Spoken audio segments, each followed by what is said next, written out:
ஒருத்தர் நல்லா பாடுவான், ஏற்கனவே சொல்லியிருக்கேன், ஸ்வீட் வாய்ஸ். என்ன வாய்ஸு? இப்போ நிறைய பாரு ஸ்வீட் வாய்ஸ். அவன் வாய்ஸ் லிரிக்ஸ் எல்லாம் கிளப்பிடுறானே, டேலண்ட் பர்சன் அப்படிங்கிறாங்க. Yes, accepted. டேலண்ட் வேற, கிஃப்ட் வேற. கையை தட்டுங்களேன். காட்ஸ் கிஃப்ட் வேற, வரங்கள் வேற. தாளந்து யேசுதாசுக்கு உண்டு. கந்தர்வ கான கந்தர்வன். ஜானகி மியூசிக் அம்மா, அந்த அம்மா ஜானகி அம்மா மியூசிக்கே படிக்காதவங்களாம், அவங்களே சொல்லியிருக்காங்க. ஆனால் அவங்க வாய்ஸுக்கு இந்த தமிழ்நாடு, இந்த இந்தியாவே அடிமை. அது தாளந்து, டேலண்ட். வரங்கிறது தகுதி இல்லாதவனு கிடைக்கிறது. கைகளை தட்டுங்க. ஃபாதர் பாடும்போது கர்றபுறான்னு இருக்கும். எம்ஆர் ராதா வாய்ஸ் மாதிரி. ஆண்டவரே அப்படின்னு பாடுவார். கேட்டீங்களா? பாதம் சரண அடைந்தேன் அப்படின்னு பாடுவார். ஆனால் அந்த பாட்டில் இருக்கிற மகிமை எங்கேயா வர முடியுமா? சொல்லுங்க. பேய் நடுங்கும், உள்ளம் உடையும், கண்ணீர் வரும், தெய்வத்தோடு ஒரு ஐக்கியப்படுத்துவோம். இது கிருபை வரும். கையை தட்டுங்களே. எவனாவது நல்லா கீபோர்டு வாசிக்கிறேன் 10 விரலும் ஓடுது அப்படின்னா ஜாக்கிரதையாயிரு. ஒரு நாள் கை விளங்காமல் போகுதுன்னு அர்த்தம். கையில் பலம் இருக்கும் வரதான் அந்த ஓட்டம். அந்த சுவிட்ச் யார்கிட்ட இருக்கு? நான் அந்த தோல் வாத்தியம் வாசிக்கிறவங்க, தபேலா மிருதங்கள்லாம் இப்படி வாசிப்பாங்கள்ல, பலம் இல்லும் போதே கர்த்தருக்கு வாசிப்பேன். ஒரு 50-60 வயசு வந்துச்சுன்னா விரல் ஓடாது, நேச்சுராகவே இப்படி தான் இருக்கும். இப்போ தக்க தெம்மி தக்க சுண்ணும் கிடக்க தருகிறதோம் வாசிக்கிறாங்களே, கிடக்க தருகிறதோம் ஒன்று வச்சா வராது விரல், விட்டுரும். அப்போ நல்லா வாசிக்கும் போதே யாருக்கு வாசிக்கணும்? கர்த்தருக்கு வாசிக்கணும். தாளந்து வேறு, வரம் வேறு, கிருபை வேறு. வரங்களும் கிருபையும் வரங்களும் மாறாதவைகளை. கையை தட்டுங்களேன். இப்படி ஊழியம் செய்கிறேன் பாருங்க. நான் தான் எங்கூட இருக்க டீம் மெம்பர்ஸ்லாம் சொல்லுவேன், இதை மட்டும் நம்பாத, கர்த்தருக்கு ஊழியம் செஞ்சுட்டு இதையும் தொட்டுக்க அப்படிமே. கர்த்தருக்கு ஊழியம் செஞ்சுட்டு இதையும் தொட்டுக்க. நல்லா பாடினா ஸ்வீட் வாய்ஸு. இந்த சர்ச்சுகளுக்கு போய் பாடினா என்ன கொடுப்பாங்க? ஒன்றுமே. சதீஷ் தான் பாடுறாரு, பிரசங்கம் பண்ணுறாரு, நான் என்ன கொடுப்பேன்? தோத்துறேன் தம்பி, நல்லா இருக்கீங்களா? சரி தம்பி, அண்ணே போய்ட்டு வரட்டா? போய்ட்டு வாங்க தம்பி. இவருக்கு இது என்ன இன்னும், அதாவது அப்புறம் என்ன கொடுப்போம்? சர்ச்சுக்கு போனால் 3 நாள் கன்வென்ஷன் பேசியிருப்பீங்க, ஒரு 1000 ரூபா காணிக்க கொடுப்பாங்க. 1000 ரூபா கூட கொடுத்துறதுக்கு வாய்ப்பு இல்லை.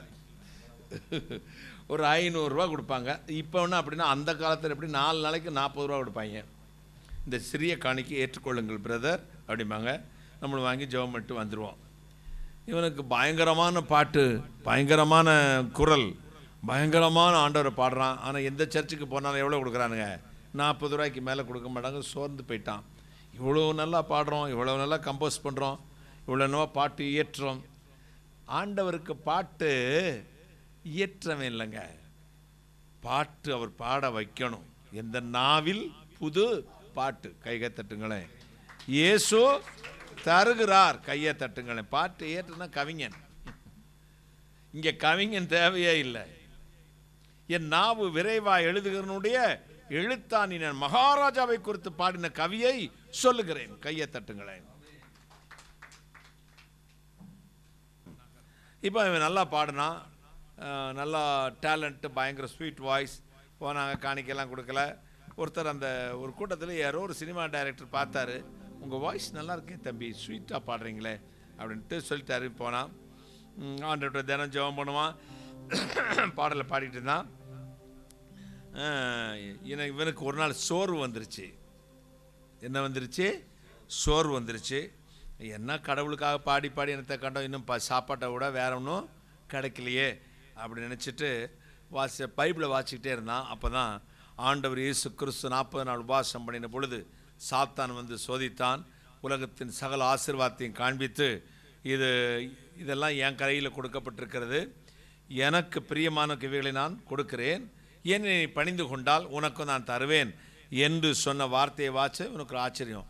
இயேசுநாதருக்கே இவ்வளோ பெரிய ஆசீர்வாதம் கொடுக்குறோம்னா அப்போ அவன் எவ்வளோ பெரியவனாக இருக்கணும். ஜோசுவா கூட அப்படி இப்படி ஞாபகம் வந்துடும்.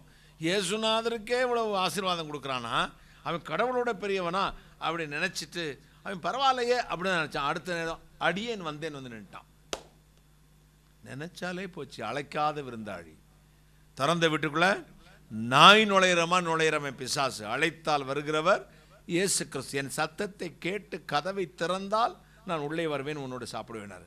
வந்த உடனே நீங்கள் யார்? நான் தான், நீ இப்போ பாசிட்டு இருந்தேன். நான் என் ஆண்டவரும் இத்தனை வருஷம் கூப்பிட்டேன், ஒரு நாள் கூட எனக்கு தரிசனமாகலை, ஒரு நாள் கூட என்கிட்ட பேசலை, இல்லாட்டி ஊழியத்துக்கு வந்திருப்பேன் அங்கிள், ஒரு நாள் கூட பேச மாட்டேங்கிறாரு, ஒரு நாள் கூட என்கிட்ட வரமாட்டேங்கிறாரு, இவனை நினைக்க கூட இல்லை. இப்போ அப்படி தான் நினச்சேன், இவன் பெரியவனாக இருப்பானோன்னு நினச்சேன். அடுத்த செகண்ட் வந்து நிற்கிறானே. அப்போ எவ்வளோ, அப்போ அவரை விட இவன் வந்து பெட்டர் அப்படின்னு நினச்சான். சரி, நீ என்ன? இல்லை, நான் ஆண்டவர்கிட்ட ஜெபம் பண்ணுறேன், எனக்கு வாழ்க்கை. ஏப்பா அவர்கிட்ட போய் கேட்டுக்கிட்டு என்னட்ட கேளு தாரேன் நான். அப்படியா? இப்போ என்ன நினைக்கிறேன்? நான் பெரிய ஒரு பாடகராய் இந்த நாட்டில் நான் ஜொலிக்க வேண்டும் அப்படின்னா ஒரு வாரம் பொறு அப்படின்னா. ஒரு வாரம், அடுத்த வாரம் ஒரு பெரிய சினிமா மியூசிக் டைரக்டர் வந்தார். உன் வாய்ஸை பற்றி நான் கேட்டப்பேன், இதை வாட்ஸ்அப்லேயே இதை ஃபேஸ்புக்லேயே பார்த்தேன், நல்லா இருக்கே, ஒரு வாய்ஸ் டெஸ்ட் எடுத்துருவோமா அப்படின்னா. வாய்ஸ் டெஸ்ட்டை ஓகே ஆயிடுச்சு. அவனுக்கு அந்த படம் ஃபுல்லாக அவன் தான் பாட்டு. அதுக்கப்புறம் குமியுது பாட்டம், அவனுக்கு ஓய்வே இல்லாமல். எனக்கு சாத்தான் தினம் வந்து நிற்பான், என்ன வேண்டும்? கார் வேண்டும். அடுத்த நாள் வந்து என்ன வேண்டும்? பெரிய பங்களா வேணும். இப்போ அமெரிக்காவில் போய் என்ன சிம்பனி அதுக்குள்ள நான் இருக்கணும், அதில் கொலம்பியா ரெக்கார்டர் ஆகணும், அப்படி ஆகணும், எல்லாம் கொடுத்துக்கிட்டே இருந்தான். கொஞ்சம் வருஷங்கள் சென்றது. ஒரு நாள் இவனுக்கு 5 நிமிடம் கூட தூங்க முடியாத களைப்பு. ஐயோ, படுத்தா போதுன்னு படுத்தான். கூப்பிடாமையே வந்து சட்டு நின்னான். ஐயோ, என்னை டிஸ்டர்ப் பண்ணாத, நான் கொஞ்ச நேரம் தூங்கிக்கிறேன். இல்லைப்பா, எதுக்காக வந்த? இல்லை, இவ்வளவு நாள் நீ கேட்டதெல்லாம் நான் கொடுத்தேன், இப்போ நான் கேட்கறத நீ கொடு அப்படின்னா. என்ன வேணும் உனக்கு? என்கிட்ட என்ன இருக்க கொடுக்குற? உன் உடம்புல இருக்கிற ஒரு சொட்டு ரத்தம் இல்லாமல் எனக்கு கொடுனா. கத்தினான், புலம்பினான், தன் கையை எடுத்து தன் கழுத்தையே நெறித்தான். நாக்கு தள்ளியது, ரத்தம் கொட்டியது, அந்த இடத்திலே மரித்து போனான். துன்மார்க்கனுடைய ஆசை நிறைவேறும், அது முடிவு மரணம். இந்த உலகத்தோடு ஒத்து போறதை தேவன் விரும்புவதில்லை. பரலோகத்திலிருந்து வருகிற ஆசீர்வாதம் என்றென்றைக்கு நிலைத்திருக்கும். மறுபடி எந்த இடத்திலிருந்து வந்ததோ அந்த இடத்துக்கு உன்னையும் கொண்டு போகும். ஒரு அல்லேலூயா.